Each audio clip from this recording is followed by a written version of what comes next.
The champion has 3 traits. They have power and influence. They're selling internally for you and have a vested interest in your success. A coach is somebody that has 1 or 2 of those traits. So a contact, we haven't discovered whether they've got any. If we discover they have 1 or 2, they can be a coach. And if they have all 3, they are a champion. So what we're trying to do is evolve, people into being a champion. Now, the one thing to say is there is a kind of non-negotiable on this, which is power and influence. It's unlikely that if the person we meet, we deem them not to have power and influence, that we can change that.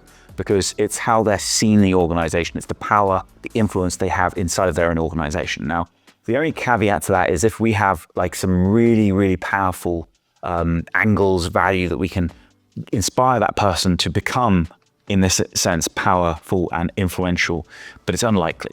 So we want to quickly identify in any situation whether the person we're working with has power and influence. As for the other 2, well, they really go vested interest first, and then they can sell internally for us. So they're not going to sell internally for us unless they have a vested interest. So that's where it all comes back to working with your coach or contact in this instance, are really understanding what is their personal goal, what is their corporate goal, what are the goals they're trying to achieve, what are the strategies that they have in place, those initiatives they have in place to support those goals, and how can we support them in those initiatives by removing some of the obstacles that may be in the way to get them further towards their goals. So it's really, for me, always about finding the vested interest that they have, and you can do that by obviously working closely with them, but also by bringing to the table all the value that you can bring to them. Talk to them about the success stories, about their peers, people in their role or in similar roles who you've made successful, who you've made look brilliant inside their own organizations.